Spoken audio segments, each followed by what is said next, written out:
O tema da nossa aula é o princípio da irretroatividade da lei tributária.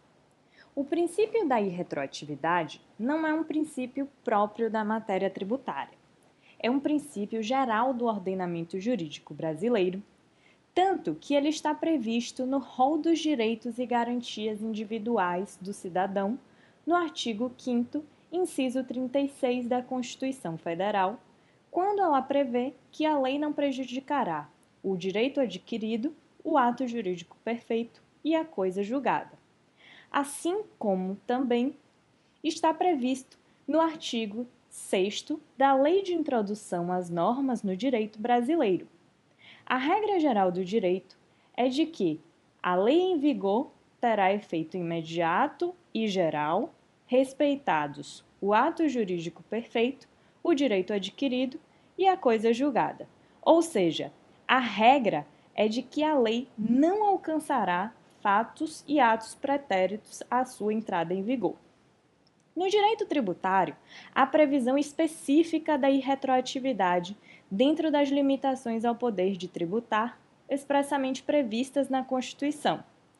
O artigo 105, inciso 3, a linha A da Constituição, determina que, sem prejuízo de outras garantias asseguradas ao contribuinte, é vedado à União, aos Estados, ao Distrito Federal e aos municípios cobrar tributos em relação a fatos geradores ocorridos antes do início da vigência da lei que os houver instituído ou aumentado. O princípio geral da irretroatividade, portanto, se expressa no direito tributário através da vedação de que a lei que institui ou aumenta tributos alcance fatos geradores de obrigação tributária ocorridos antes do início da vigência da lei que os instituiu ou majorou.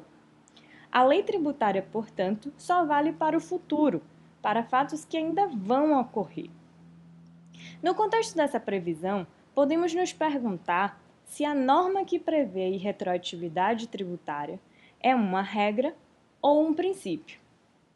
Pela previsão do artigo 150, inciso 3, a linha A da Constituição, podemos dizer que é mais uma regra que limita o poder de tributar, pois se trata de uma vedação, de uma proibição para a atuação dos entes federativos, admitindo, como veremos, algumas exceções.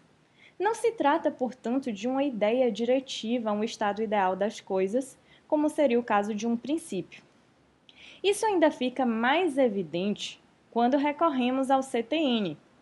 O artigo 105 do CTN determina que a legislação tributária aplica-se imediatamente aos fatos geradores futuros e aos pendentes.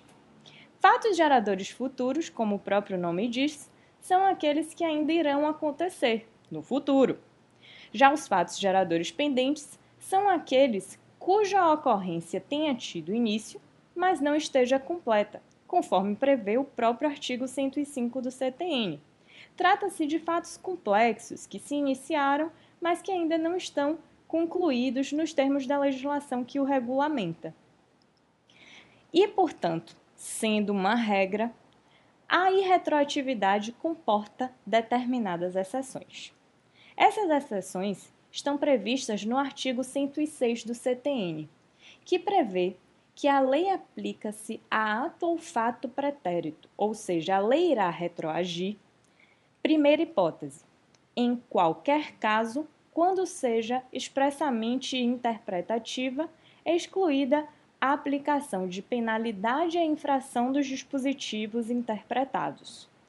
Isso ocorre quando a nova lei pretende apenas interpretar o que já estava previsto na lei anterior, sem criar novos direitos ou obrigações nem modificá-los.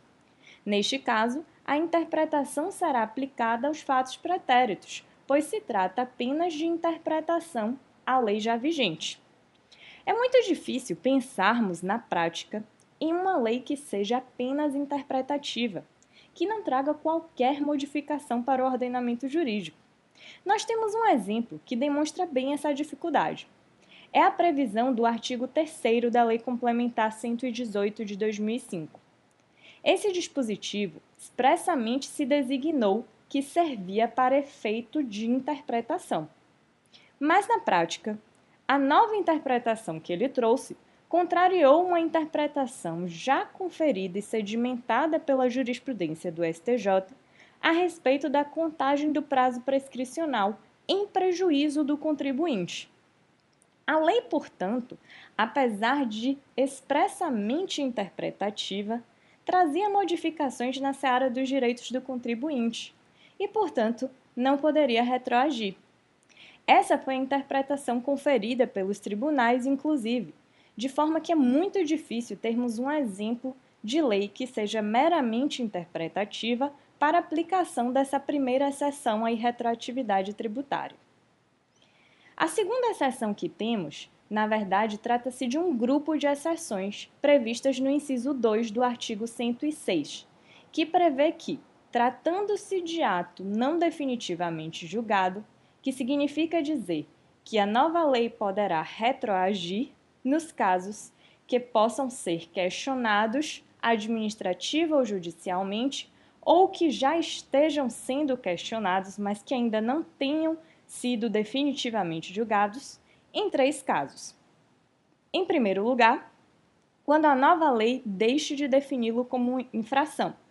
A extinção de uma infração ou a revogação de um dispositivo que preveja uma infração por uma lei nova se aplicará aos atos passados, de forma que essa infração não poderá mais ser punida, mesmo se foi cometida quando a lei que a previa ainda estava vigente.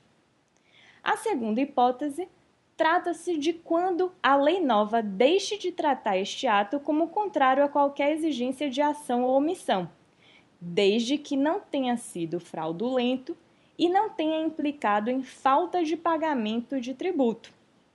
É uma hipótese muito parecida com a anterior, pois a nova lei deixa de punir determinada ação ou omissão, que deixará de ser punida mesmo se ocorrida quando estava vigente a lei que previa essa punição.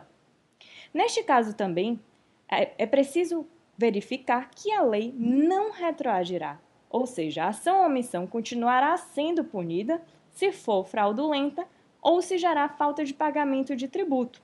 A lei não pode retroagir para dispensar o pagamento de tributo. Terceira e última hipótese, trata-se de quando a lei nova comina ao ato penalidade menos severa que a prevista na lei vigente ao tempo da sua prática. Trata-se de redução da penalidade, que, portanto, será aplicada inclusive para infrações cometidas anteriormente à vigência da lei, mas que não tenha sido definitivamente julgada. Podemos dizer que essas 3 hipóteses reunidas no inciso 2 do artigo 106 do CTN são hipóteses de retroatividade benigna, ou seja, a lei mais favorável ao contribuinte retroage para que ele deixe de ser punido por infração que deixou de existir ou que cumpra penalidade menos severa pelas infrações já cometidas anteriormente.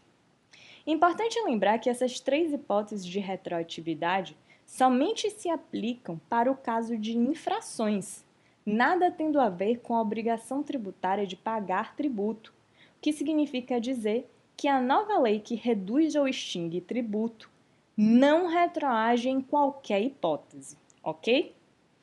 Esses foram os principais pontos da nossa aula básica sobre a irretroatividade tributária. Espero que vocês complementem os estudos com a leitura da bibliografia indicada. E até a próxima!